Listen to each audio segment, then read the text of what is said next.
History remembers conquerors, but only one man carved his name across 3 continents before he was 30.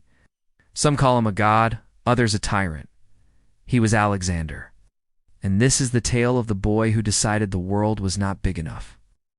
Alexander was born in 356 BCE in Macedon, son of King Philip II and Queen Olympias. Not exactly a quiet household. His father was the sort of man who thought diplomacy involved cavalry charges. His mother claimed descent from Achilles and occasionally handled snakes in religious rites, which is the ancient Greek equivalent of saying, "Yes, dear. I'm a little eccentric."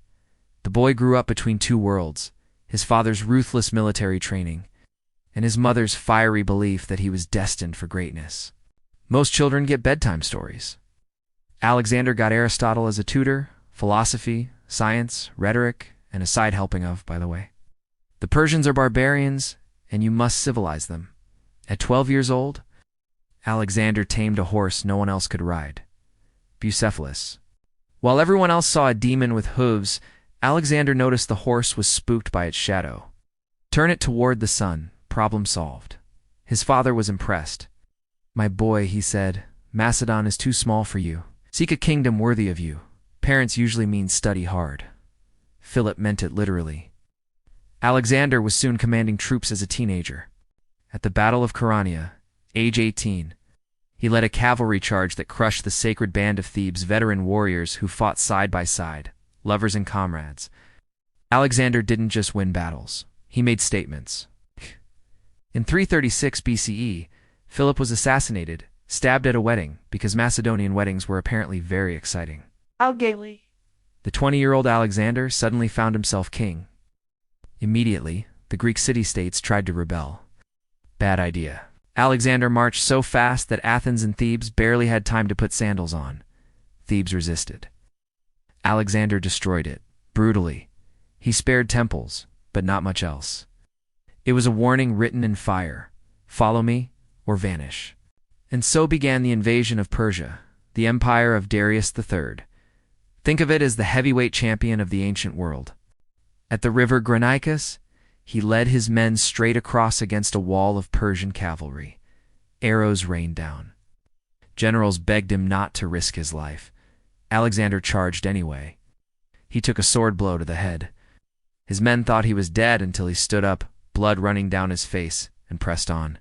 That was his style. Mad, brilliant, impossible to ignore. By Issus and Gaugamela, he had outmaneuvered Darius again and again.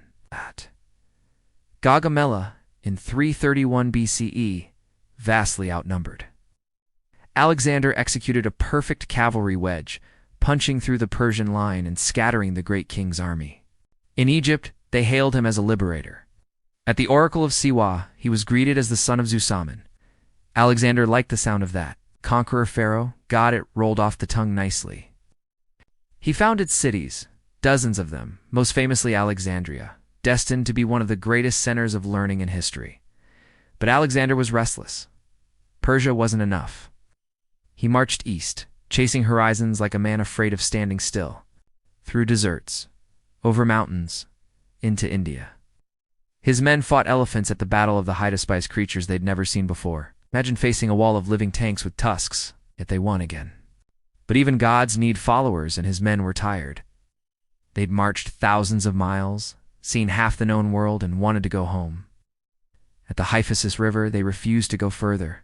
For once, Alexander gave in. Back in Babylon, Alexander planned new campaigns Arabia, maybe beyond. But in 323 BCE, at just 32 years old, he fell ill. Fever, poison, or exhaustion, no one knows for certain. On his deathbed, asked who should succeed him, he whispered, "To the strongest," which, translated from ancient Greek, means, "Good luck sorting this mess out." His empire fractured almost immediately, yet the legend endured. The boy who tamed a horse, the youth who shattered Persia, the man who named cities like most people by souvenirs, Alexander became immortal. History remembers those who stand with legends. Be immortalized with us. Subscribe and join the march.